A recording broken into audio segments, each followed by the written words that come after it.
आज नहीं, लेकिन कुछ समय के बाद उत्तर प्रदेश के अंदर जो पुलिस वाले बुलडोजर पॉलिटिक्स का हिस्सा बन रहे हैं और जो एनकाउंटर कर रहे हैं, एक समय आएगा जब इनमें से काफी लोग जेल जाएंगे। जो अवैध निर्माण है सिर्फ गरीबों के होते हैं। आधा लखनऊ साफ हो जाएगा अगर अवैध निर्माण के ऊपर कार्रवाई। आधा लखनऊ। चुप रहिए, बेवकूफ आदमी बोलिए, चुप रहिए। मालिक वो देखो। अब उत्तर प्रदेश में ये जो यूपी सरकार का एक्शन चल रहा है, उसको कहा जा रहा है जो हाफ एनकाउंटर हुआ है उसका हिसाब किताब पूरा कर लेने के लिए बुलडोजर की कार्रवाई करने जा रही है सरकार। और समाजवादी पार्टी आरोप लगा रही है कि इनके पास कुछ है नहीं बताने को। 9 सीटों पर चुनाव है, इस वजह से हिंदू मुसलमान की पॉलिटिक्स लेकर आई है बीजेपी। इस पर क्या है जवाब आपका? मैं इतना जानता हूं कि जैसे आप सच्ची और अच्छी पत्रकारिता करती हैं, क्या बोला तूने? निर्भीकता से अपना काम करती है, मैं नहीं मानता। वैसे ही योगी आदित्यनाथ जी भी निर्भीकता से संविधान का पालन करते हैं। आशुतोष वर्मा जी, क्या समाजवादी पार्टी तुष्टीकरण की पॉलिटिक्स कर रही है?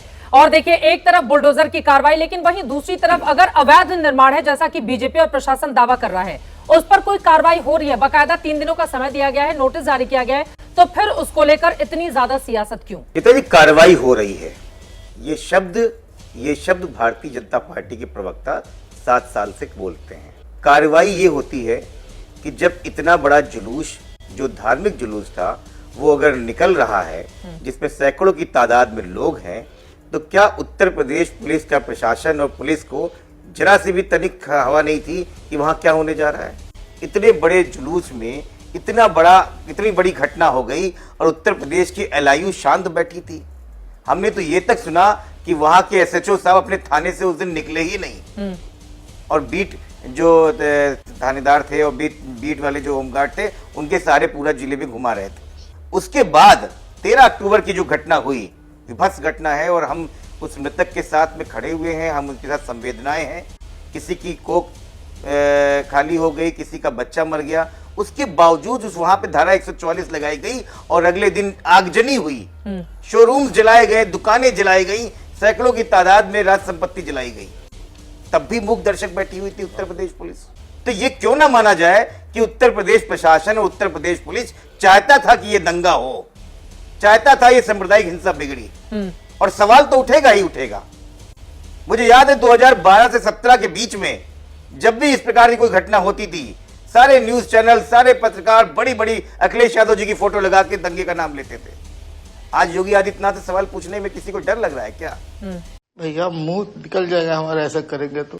विपक्ष पूछेगा सवाल कि कहीं पे संपत्तियां जली हैं, कहीं पे दुकानें जली हैं, कई लोगों के अरमान जले हैं, किसी का बेटा खोया है, कौन है ये? नहीं, एक मिनट चित्रा जी, एक मिनट। हाँ, अपनी बात पूरी करने। अब उसके बाद पुलिस के डीआईजी पिस्तौल लेके घूम रहे हैं, और उसके बाद आज इनको वहां का प्रशासन समझ जाता है कि ये गलत निर्माण है। गलत निर्माण क्या आज ही हो गया 13 अक्टूबर के बाद में? ठीक है, उसके पहले गलत निर्माण नहीं दिखाई पड़ रहा था। तो कहीं ना कहीं उत्तर प्रदेश की सरकार और प्रशासन अपने ऊपर उठाए गए सवालों से बचने के लिए इस तरह कृत्य कर रहे हैं, और पूरी प्रदेश की जनता जानती है कि बैकफुट पे खड़ी हुई योगी सरकार। ठीक है, जैसे देखिए 9 सीटों पर उपचुनाव है, इसी वजह से बुलडोजर वाली कार्रवाई लेकर आई है सरकार, इस तरह के आरोप लग रहे हैं। और वो तस्वीरें भी दिखाइए, लोग खुद अपने घरों को तोड़ रहे हैं। चित्रा जी, मुझे तो और इसकी टाइमिंग को लेकर बहुत सारे सवाल पूछे जा रहे हैं अपनी जी। चित्रा जी, 9 सीटों पर उपचुनाव तो अब 13 नवंबर को है, लेकिन योगी जी के साथ बुलडोजर तो बहुत जब से आए तब से लगा हुआ है। तो ये बताइए कि इस समय इस चुनाव का बुलडोजर की कार्रवाई से क्या संबंध है? यहां से लेकर विदेशों तक में बुलडोजर लेके गए हैं। भाई साहब, कुछ ज्यादा नहीं हो गया ये? मतलब कुछ भी। बात बड़ी साफ सी है। आज ये आशुतोष जी कह रहे हैं कि पहले क्यों नहीं था जब बन रहा था। जिसने बनाया, अवैध अतिक्रमण किया, उसकी कोई जिम्मेदारी नहीं है इस देश के नागरिक होने के नाते कि उसने अवैध अतिक्रमण क्यों किया। पुलिस की सारी जिम्मेदारी, शासन प्रशासन की सारी जिम्मेदारी, एक नागरिक की, भारत के नागरिक की इस देश के कानून का पालन करने की कोई जिम्मेदारी नहीं है। आप कह रहे हैं कि पुलिस का एलआईयू क्यों फेल हो गई? मानता हूं, बिल्कुल फेल हुई, लेकिन छत पर पत्थर क्यों इकट्ठे किए जाते हैं? पहले से मालूम था कि ये सब कुछ होगा। वहां पे अभी कहते हैं कि प्रोवोकेशन हो रहा था, ये हो रहा था, पहले से मालूम था कि प्रोवोकेशन होगा। और सिर्फ बहराइच में नहीं हुआ चित्रा जी।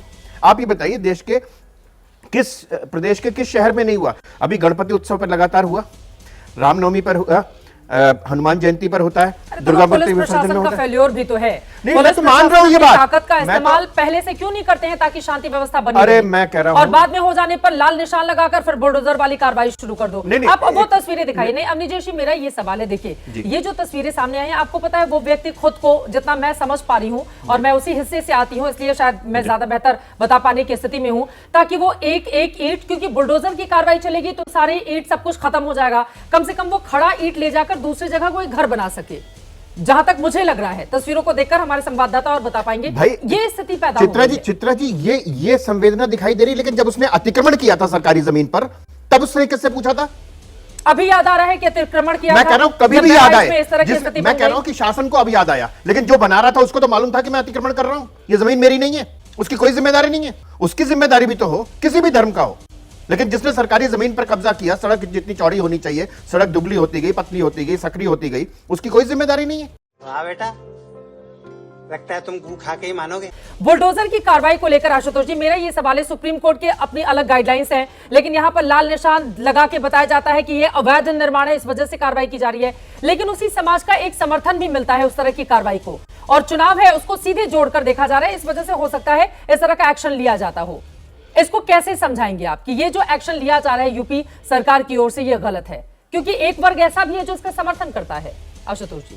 चित्रा जी, मुझे लगता है कि योगी सरकार की बुलडोजर नीति के ऊपर तो सबसे बड़ी टिप्पणी खुद संजय निषाद जी ने की थी जब नतीजे आए थे। संजय निषाद जी ने कहा था, गरीबों को उजाड़ोगे तो वो हमें उजाड़ देंगे। तो बुलडोजर पॉलिटिक्स पर तो उनके अपने सहयोगी ही असहमत है इस बात को लेकर। और संजय निषाद के छोटे मोटे नेता तो है नहीं, वो तो योगी सरकार में मंत्री है बाकायदा, तो उनको भी ये लगता है कि जो बुलडोजर पॉलिटिक्स चल रही है, वो बुलडोजर पॉलिटिक्स जो है उसकी वजह से भारतीय जनता पार्टी पूरे गठबंधन का नुकसान हुआ है। 2024 के लोकसभा के चुनाव में उत्तर प्रदेश में बीजेपी की जो हालत हुई, उसका एक कारण ये भी है। ये खुद मैं नहीं कर रहा, बल्कि संजय निषाद कह रहे हैं जो बीजेपी का समर्थक। दूसरी बात देखिए, ये जब आप बुलडोजर पॉलिटिक्स करते हैं, जब आप एनकाउंटर पॉलिटिक्स करते हैं, इसका मतलब साफ है कि आपको भारत के संविधान में, रूल ऑफ लॉ में आपको यकीन नहीं। अगर रूल ऑफ लॉ में यकीन होता, और मैं बार बार इस बात को कहता हूं, एनकाउंटर जिस भी राज्य के अंदर हुआ है वहां पर क्या हश्र हुआ है आप देख, एक बाकायदा एक माफिया क्रिएट होता, पुलिस का एक माफिया क्रिएट होता है। और मुंबई के अंदर ऐसे न जाने कितने पुलिस वाले हैं जो अब जेल की सलाखों के पीछे हैं। आज नहीं, लेकिन कुछ समय के बाद उत्तर प्रदेश के अंदर जो पुलिस वाले बुलडोजर पॉलिटिक्स का हिस्सा बन रहे हैं और जो एनकाउंटर कर रहे हैं, एक समय आएगा जब इनमें से काफी लोग जेल जाएंगे, और इनका वही हश्र होगा।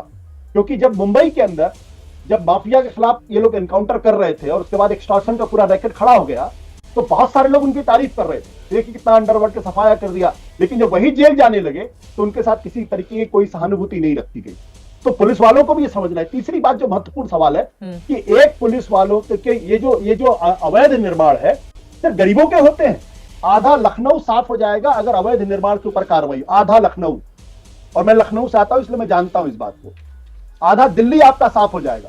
ये लोग जो अचानक जिनको जो कानून की बात करने लगते हैं, दरअसल इनको भारत के संविधान में यकीन ही नहीं है, इसलिए बुलडोजर पॉलिटिक्स को जस्टिफाई करेंगे, इसलिए फॉल्स एनकाउंटर को जस्टिफाई करेंगे। अरे अगर सरकार का इकबाल है तो वहां दंगा हुआ कैसे और क्यों हुआ, और आप किसी के घर में घुस जाएंगे, उत्तर दे दो। हाँ, मैं आ रही हूँ। क्या होगा वहां पे?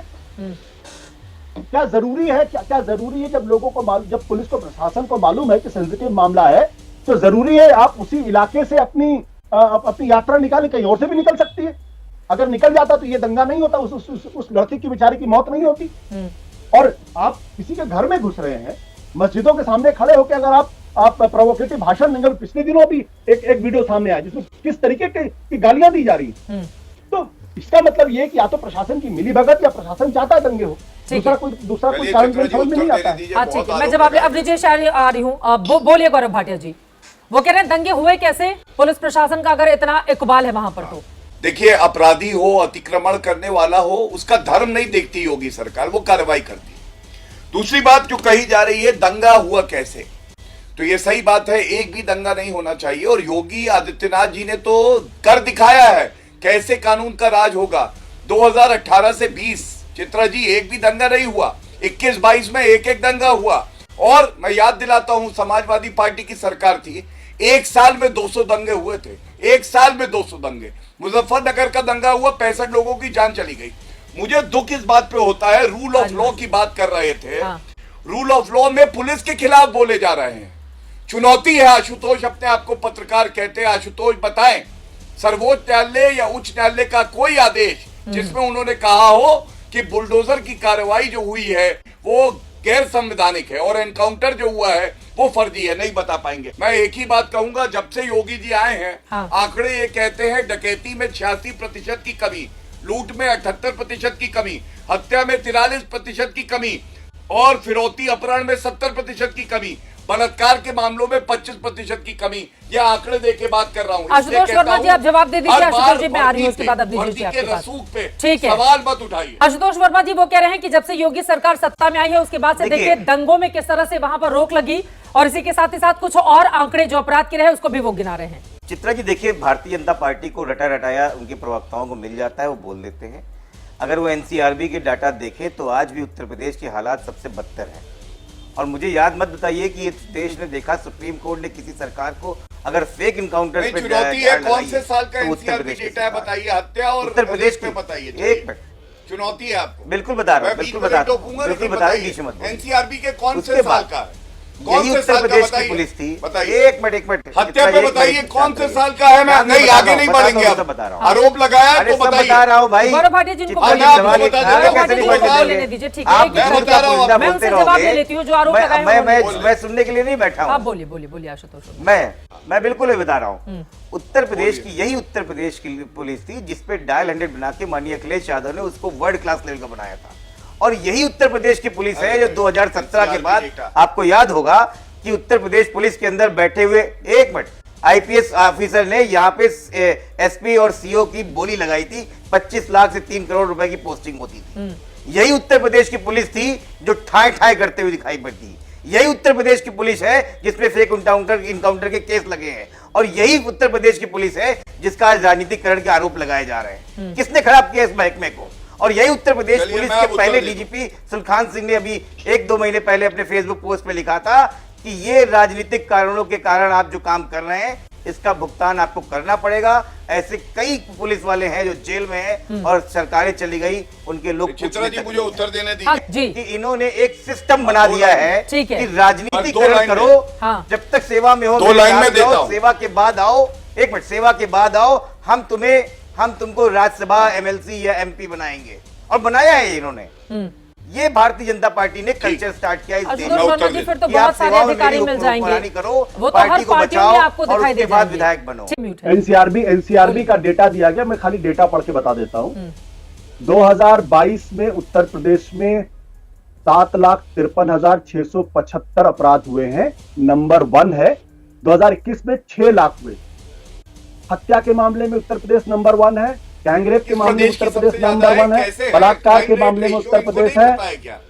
पूछिए इनसे। अरे आपको मैंने बोला बीच में, मैंने आपको पीछे बोला, मैंने आपको पीछे बोला, प्रदेश की जनसंख्या सबसे मैंने बोला आपको बीच में, कैसे मैंने पीछे बोला।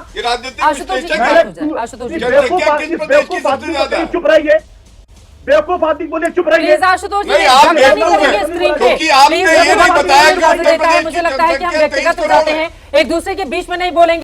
खत्म।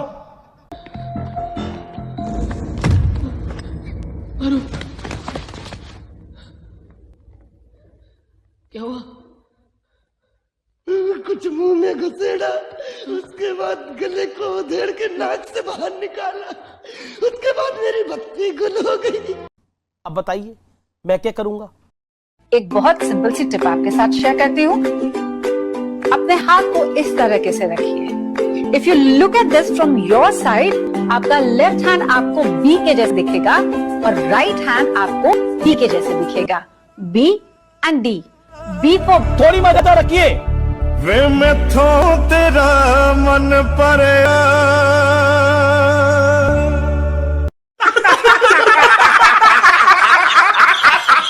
खत्म, bye bye tata goodbye गया ना ना ना, खत्म bye bye tata goodbye गया।